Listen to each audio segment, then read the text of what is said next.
Bonjour et bienvenue sur ce tutoriel spécial onduleur.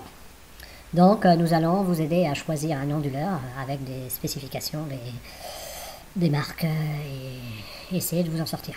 Alors nous, notre première expérience, c'est-à-dire pour le collègue, quand on a pris notre premier, on s'est dit on prend une option de garantie de 10 ans. Bon, on prend l'onduleur solaire, option de garantie 10 ans, parfait, on l'installe. Première année panne. Donc, on renvoie, ça peut arriver, hein, c'est pas... On renvoie sous garantie, puisqu'on avait une garantie de 10 ans, donc... un aller, retour. Donc déjà, nous on s'était dit, sur du dépannage comme ça, il faut qu'on prenne toujours le même onduleur et qu'on ait un ou deux onduleurs d'avance pour pouvoir dépanner les gens. Donc... ce qui est arrivé, c'est que au retour, 3 mois après, repanne, aller-retour, repanne, donc on a changé et on a fini par prendre un onduleur qui avait bonne presse et qui finalement n'avait qu'une garantie de 2 ans. Donc on en a acheté deux en se disant on aura un de secours pour les gens sur lesquels le collègue fait une installation. On n'a pas eu de problème, ça fait 5 ans que ça dure, on touche du bois. Mais en fin de compte, là, on ne va pas vous conseiller de prendre une garantie forcément de 5 ans ou 10 ans, en fait, de prendre quelque chose de fiable surtout. Donc d'aller voir sur Internet, mais on va en parler. Et voilà, je vais quand même vous présenter le collègue, puisque ça fait plusieurs tutos où je parle de lui. Donc sa spécialité, alors je vais le mettre sur sa page. Sa spécialité, c'est de la pose en fait. Lui ne vend pas. C'est-à-dire si vous voulez une installation solaire digne de ce nom, il vous donnera une liste, c'est ce qu'il fait pour ses clients, une liste à commander et à envoyer chez lui. Et lui, ça lui permet de tout configurer. Et en même temps, voilà, il se prépare à l'installation et en 2 jours, c'est installé. Donc si le devenir autonome vous intéresse, vous pouvez demander son service. Voilà. Donc lui, il est sur le site Alternative Way et alternativeway.com/installation solaire tout attaché. Donc voilà, vous allez le trouver, vous envoyez un petit mail si vous êtes intéressé et lui va vous répondre. Donc il a eu l'occasion d'installer aussi pour de la maison individuelle isolée. En ce moment, beaucoup de Parisiens achètent des petites maisons isolées non raccordées à des prix très bas bien sûr, puisque tout l'avantage de ces maisons non raccordées, c'est le prix. Et donc il a eu 2 petites installations à réaliser. Enfin 2 petites, il en a réalisé une normale et une un peu plus conséquente. Dans ses clients aussi, il a des gens qui veulent faire en fin de compte du rendement. Et pourtant il n'injecte pas sur le secteur, mais c'est quand même moins cher que de faire poser une station solaire. Une station solaire avec réinjection sur le toit. Donc on a eu des demandes aussi. Alors il a posé sur 3 endroits pour des gens qui voulaient faire de l'amortissement. Pourtant il n'y a pas d'argent à gagner, on la gagne par économie. Hein. Donc c'est vrai que sur les calculs d'amortissement, il fallait 8 ans pour amortir et sur 20 ans, sur les stations qu'il a proposées, il y avait un peu plus de 10 000 euros de gains par économie à faire. Donc voilà, il a aussi pratiqué cela. Mais il est beaucoup sur des habitations légères pour des gens qui sont dans un habitat léger et qui veulent une station. Voilà, je voulais vous le présenter parce qu'on en a parlé dans tous les tutoriels. Et voilà, alternativeway.com et vous faites un slash et vous rajoutez installation solaire tout attaché et vous tombez sur devenir autonome en électricité. Vous mettez votre prénom, votre mail et vous cliquez je veux une installation et il vous répondra. Voilà pour la petite intermède. Revenons-nous à notre onduleur. Alors, l'onduleur, qui va l'utiliser? Les gens qui veulent des habitations autonomes, forcément, mais aussi les personnes qui travaillent sur informatique, qui veulent une sécurité en backup. En backup, c'est-à-dire lorsque le secteur sera absent, donc ça sera le relais de la batterie et l'onduleur qui se déclenchera. Alors on en parlera parce que le backup est aussi souvent quelque chose dans les spécifs où il faut avoir une petite analyse pour savoir si on peut faire du backup.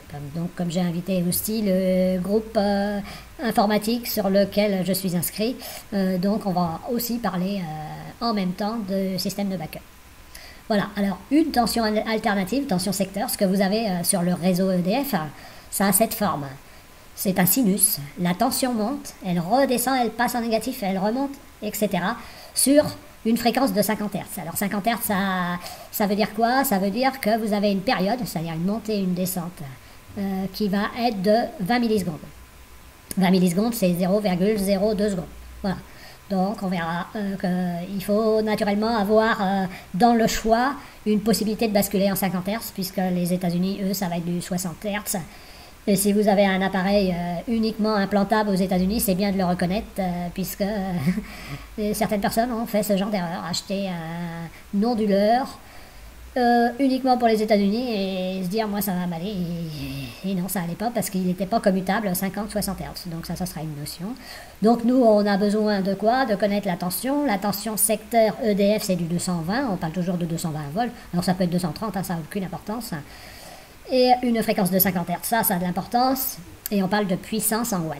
Ça c'est très important. Un appareil, lui, a une certaine puissance. Et quand on parle d'énergie, c'est cette puissance sur une heure qui est affichée en énergie. Donc là, on va parler en watts-heure. Donc pour nous, il va juste falloir reconnaître sur nos spécifications la tension, la fréquence, la puissance. Donc assez simple, hein, c'est pas très difficile. Donc encore une chose, c'est que nous on l'appelait onduleur. En France, tout le monde l'appelle onduleur. Vous tapez onduleur sur internet. Si vous faites une recherche plus large, vous tapez inverteur. Inverteur, en fait, c'est un mot anglais, mais c'est un onduleur. Donc voilà, onduleur, vous allez trouver sur tous les systèmes, à la fois anglais, français, compagnie, mais l'autre vous permettra quand même d'aller beaucoup plus loin en Europe et de toucher aussi la Chine. Donc voilà. Donc, mise en garde, puissance apparente, VA. Alors, la puissance apparente VA, on va vous en parler souvent sur les spécifs. Vous, il faut bien retenir la puissance active, celle dont on parle, qui sera en watts. Souvent, un onduleur est affiché, par exemple, à 3000 VA, et finalement, il fait 2400 watts. Donc, 2400 watts, c'est ce qui vous intéresse, vous, par rapport à la puissance de vos appareils. Donc, il y a un petit côté publicitaire qui fait qu'il y a une dérive. On va vous afficher 3000 watts, et en fait, il ne fera que 2400 watts, et on va omettre de mettre ces 3000, on va oublier de mettre VA, on va mettre un W. Donc ça sera aussi une puissance apparente commerciale en fait. Donc attention à tout ça. Pour vous, la puissance, elle est en watts ou en kilowatts, avec un W. Donc ça, c'est important de faire la différence pour éviter toute erreur. Ensuite, nous allons parler du choix de l'onduleur. Alors l'onduleur, naturellement, quand vous voyez le nombre d'onduleurs possibles et imaginables, tout le monde en fabrique. Alors, des plus ou moins forcément fiables. Donc, on va commencer par hybride ou pas. Alors, qu'est-ce que ça veut dire hybride? Alors, on entend souvent parler par hybride. Au niveau des voitures, c'est deux énergies. Ben là, c'est pareil. Ça peut être le réseau secteur. Votre onduleur peut être alimenté par le réseau secteur. Votre batterie est déchargée. Vous pouvez mettre votre batterie en priorité et en second, programmer votre réseau secteur. Donc, ça, c'est si vous êtes 100% autonome, bon, ben, un hybride, ça ne vous sert à rien. Sauf si sur cette entrée-là, vous mettez provisoirement, ça peut être bien, hein, on vous prête comment on appelle ça? Un groupe électrogène, hein, donc vous pouvez connecter l'entrée. Donc même en autonome, un groupe électrogène ou l'électricité du voisin sur l'entrée de votre onduleur vous permet de vous en sortir si vous avez une panne. Donc nous, dans notre choix, enfin pour le collègue, lui, au niveau de ses poses, on a choisi un modèle hybride. Donc qui permet à la fois soit d'y mettre le secteur, soit d'y mettre, on n'a pas pris deux entrées séparées, hein, soit d'y mettre le secteur, soit d'y mettre un groupe électrogène. Donc voilà, on s'est dit, on ne sait jamais, la personne est embêtée, elle veut se raccorder chez le voisin, elle veut emprunter un petit groupe électrogène, voilà, qui n'aura pas besoin d'être très puissant, ça va permettre de sortir de la mouise. Bon, en tout cas, quand le collègue pose, on pose toujours le même onduleur. Lui fait uniquement payer son déplacement, il amène un deuxième onduleur, le temps de trouver une solution. Donc ça, c'est une panne qui va durer un maximum pour la personne 8 heures. 8 heures, pourquoi je dis 8 heures? Parce que s'il y a 900 km, comme il a déjà fait, donc il faudra 8 heures pour se rendre et changer rapidement l'onduleur. Donc ça, il fait aussi... Donc lui avait en stock deux onduleurs finalement. On n'a eu aucune panne sur le modèle choisi et on est avec un stock de deux onduleurs. Donc c'est très pratique, on est serein. Voilà, donc sa puissance normale. Donc là, on parle bien de watts. Donc si vous voyez 3000 watts, même avec un W, allez voir dans les spécifs de l'appareil. Et souvent, ça sera 2400, 2500 watts. La réalité, c'est toujours dessus. Il y a un côté publicitaire qui se met en avant. Donc, quand on parlera de VA, c'est de puissance apparente. Alors, ça ne veut rien dire. En alternative, c'est-à-dire sur le réseau, on parle de puissance. La puissance apparente, pour ceux qui font de la technique, c'est P égale UI, comme ce qu'on a vu en continu sur le premier tutoriel. Et en alternatif, la puissance, c'est P égale UI cosinus phi. Et le phi, c'est le déphasage entre la tension et le courant. Donc, c'est spécifique, hein, vous n'avez pas besoin de retenir ça. Mais c'est de ça dont on parle. Quand vous voyez sur vos appareils telle puissance en watts, on parlera bien de la puissance active. Voilà, donc sa puissance est importante dans son choix. Sa fréquence, on en a parlé, 50 Hz, 60 Hz. 60 Hz les États-Unis, 50 Hz la France. Donc sa tension min et max. Alors, en général, de toute façon, les tensions min et max, dans ce que j'ai vu, sauf sur un seul, vraiment fait pour aller sur les bateaux, j'ai toujours vu dépasser la tension de 120 volts, donc sans souci. Sur les bateaux, c'est du 110 volts, donc un onduleur spécifique bateau, ça sera 110 volts. Donc vous, il faut juste vérifier que le max soit 220, 230 pour pouvoir ajuster cette tension en fonction de votre réseau français. Ces protections. Alors là, c'est très important, ces protections. Alors déjà, les systèmes ont en général des protections. Mais si le système ne disjoncte pas assez tôt déjà, il faudra le laisser refroidir pour le réenclencher. Essayer d'avoir des systèmes avec protection, avec reprise automatique. Ça veut dire qu'en général, les protections sont assez réactives. Et quand les protections sont assez réactives, c'est souvent les appareils qui servent aussi à faire du backup pour les informaticiens.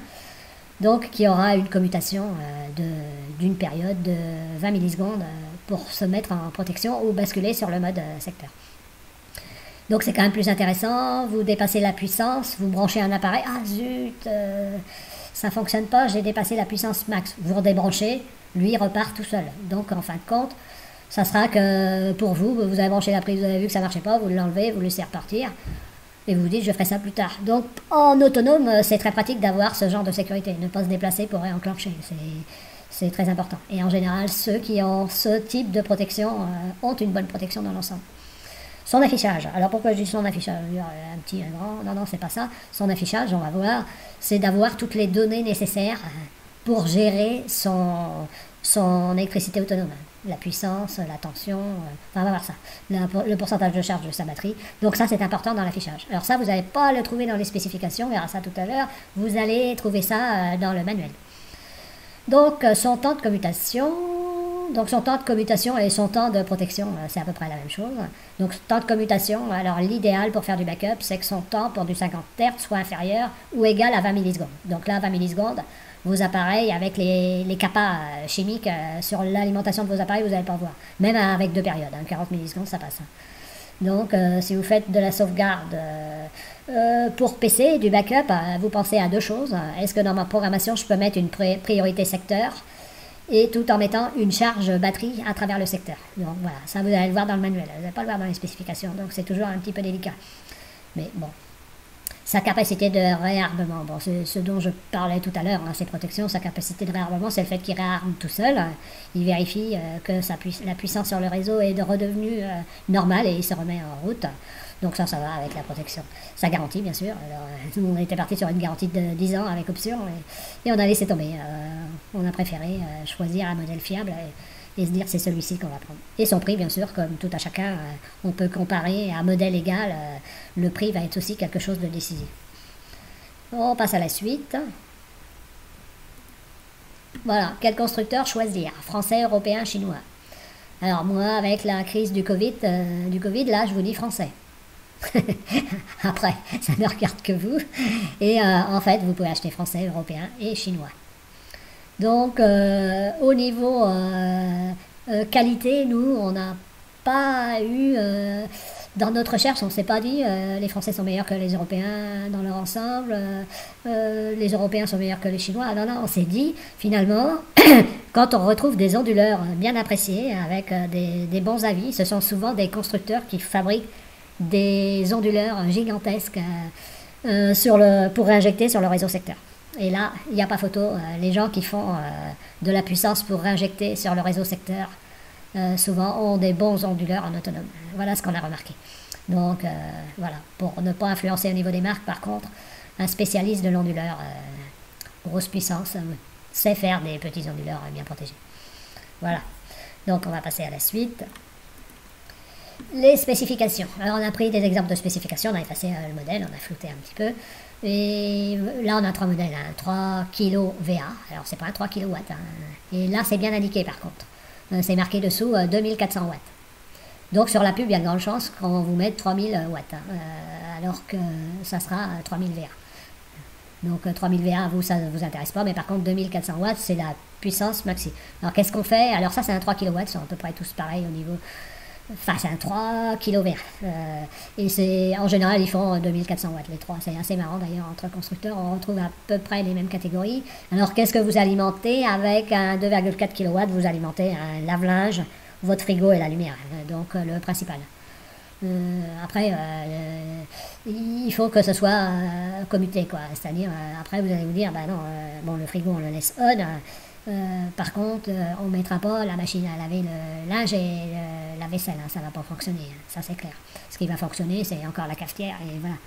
Mais autrement, quand vous avez ni la vaisselle ni lave-linge, tout fonctionne, hein. Le micro-ondes, la bouilloire, la cafetière, la lumière, le frigo. Non, là, vous êtes tranquille. Donc, ça, c'est une bonne référence en autonomie. 2400 watts, c'est suffisant. Hein. Parce que de toute façon, en autonomie, après, si vous mettez plus élevé, il faudra une batterie qui supporte une décharge rapide. Et en fin de compte, c'est pas souhaitable. Donc, 2400 watts, c'est bien, de disposition, dans une autonome. Sur une maison de campagne... différent, on va mettre le double, hein, on va mettre le double. Pourquoi? Parce que c'est quelqu'un qui peut-être va prendre sa retraite dans sa maison autonome et qui n'aura pas envie de jongler entre son lave-vaisselle et son lave-linge. Donc dans ces cas-là, on lui met 16 panneaux de 300 watts. Donc c'est la grosse installation, quoi. Mais en autonome, sur la petite installation, pour une habitation d'été, pour un habitat léger, tiny house ou autre, on est bien là, on est très bien. Donc l'entrée. Alors l'entrée, c'est un système, lui, qui peut accepter soit le secteur ou soit le groupe électrogène. Donc vous avez sa tension d'entrée qui peut varier entre 170 et 280 volts, donc il y a de la marge. Donc pour ordinateur personnel. Alors ça, pour ordinateur personnel, ça veut dire qu'il va être commutable rapidement au niveau de son entrée pour continuer à travailler sur son PC. Voilà, donc c'est assez intéressant. Et faire ses sauvegardes, hein, parce qu'en général, quand vous faites du backup, vous ne mettez pas une batterie de fou. Hein. Vous mettez une batterie qui va vous durer peut-être 5 minutes, qui va pas être très chère, mais qui va vous permettre de faire vos sauvegardes et d'attendre. Hein, c'est pas... Donc voilà pour l'entrée. Plage de fréquence, donc là, commutable, 50 et 60 Hz, États-Unis, Europe. Donc détection automatique en plus. Alors détection automatique, c'est normal. Automatique, il va savoir tout de suite si vous êtes aux États-Unis ou en France, hein, ça c'est clair.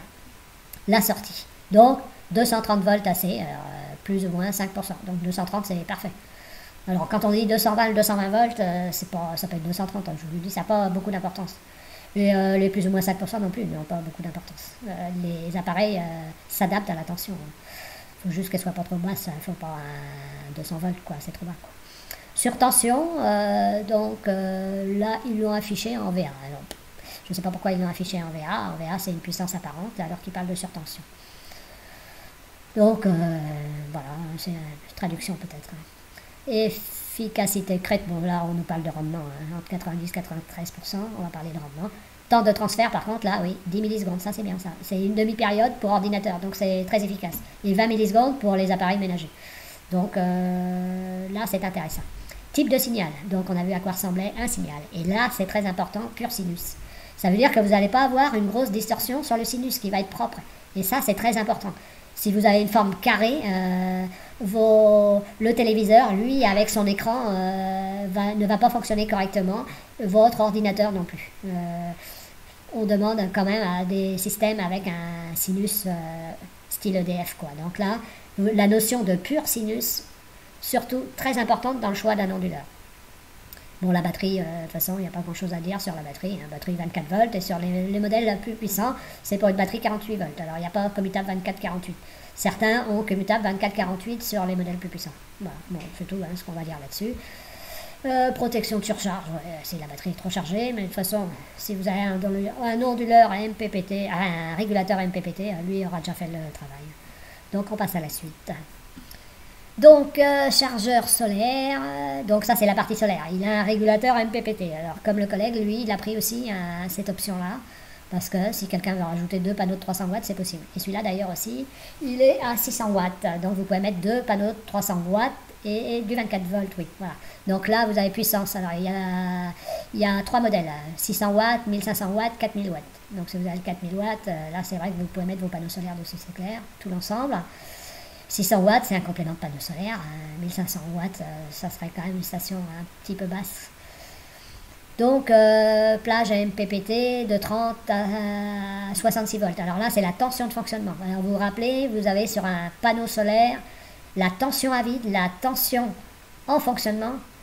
Et la tension en fonctionnement, nos panneaux solaires, oui, là, ça passe sans problème. Donc, 2 panneaux solaires série, ça passera.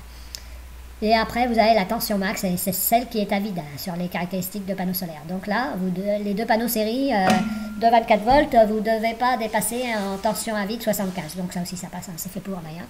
Et le courant de charge solaire max 25 ampères, 25 ampères pour 600 watts. Donc s'il n'y a pas de souci, tout va bien. Courant max de charge 90, bon, ok, ce sont des notions.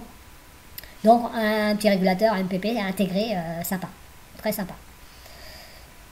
Dimensions, donc là, toujours intéressant, avant d'implanter, de connaître les dimensions. Et température de fonctionnement, là, c'est pas du moins 40, c'est du 0 à 55.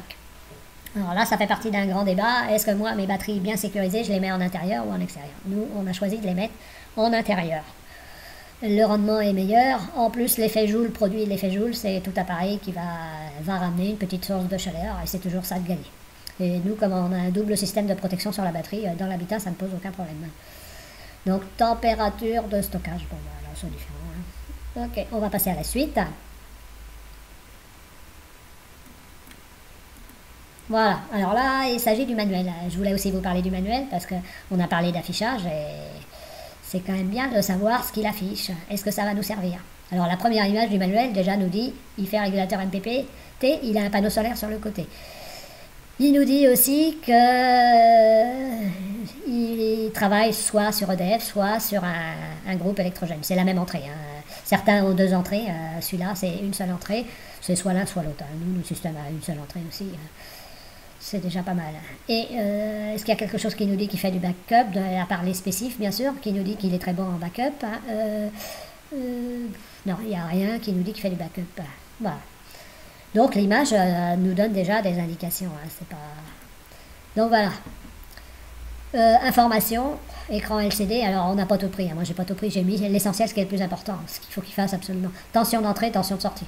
Qu'il affiche la tension de sortie. Toujours bien de savoir que le 230 volts est présent sur nos prises. Et tension d'entrée, si vous êtes sur un système backup, c'est bien aussi qu'il soit affiché. Donc, système backup, vous allez devoir programmer priorité secteur. Et ça sera la batterie qui viendra au secours. Voilà. Tension, panneau voltaïque, c'est important. C'est intéressant de savoir à quelle tension sont nos panneaux. Est-ce qu'ils sont bien éclairés, etc. Donc, pourquoi pas. Courant de charge du MPPT, là c'est intéressant. On sait tout de suite. Et il injecte dans la batterie 25 ampères. Donc, ça veut aussi dire que ma batterie n'est pas totalement chargée puisqu'il injecte encore. Donc, il fait son travail. Donc, ça, c'est pratique d'avoir ce genre de truc. Après, puissance de charge du MPPT. Alors, ça, c'est toujours intéressant aussi de se dire, ma batterie, elle a une puissance de charge en ce moment de 500 watts. 500 watts, ça va me permettre d'avoir, sur 4 heures d'ensoleillement comme aujourd'hui, d'avoir 2000 watts de charge. Donc, ça, c'est toujours intéressant. Et le pourcentage de charge de la batterie. Alors ça, je trouve, c'est beaucoup plus intéressant. C'est de se dire, comme là, ma batterie est chargée à 70%. Donc, ça l'est d'autant plus si vous travaillez avec une batterie, une batterie au gel, puisque vous ne devez pas dépasser une décharge maximum de 50%. Là, vous pouvez l'afficher en permanence et la surveiller. Bon, nous, on est sur du lithium, il n'y a rien à surveiller, mais on se dit, ma foi, avant de lancer ma machine à laver, je vais attendre qu'on soit à 100% de ma charge. Parce que c'est pas les panneaux solaires, je vais regarder la puissance de mes panneaux solaires, ça va pas suffire, non, je vais attendre. Donc ça pour l'utilisation en autonomie, c'est très important.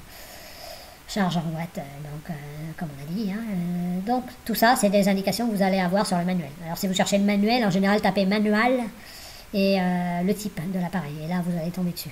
Spécification, là, vous écrivez spécification, puisqu'en anglais, c'est le même mot.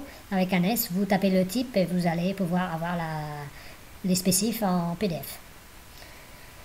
Donc voilà pour aujourd'hui, j'espère que ça vous aura aidé. Alors rappelez-vous, ce qui est important, c'est la puissance maximale, l'affichage, la protection, le choix. Choisissez des constructeurs de gros systèmes pour choisir un petit onduleur. Et normalement, on ne devrait pas avoir trop de surprises. En tout cas, nous, on n'a plus de surprises, tout fonctionne. Voilà. Je vous remercie, un petit pouce pour m'encourager. À la prochaine.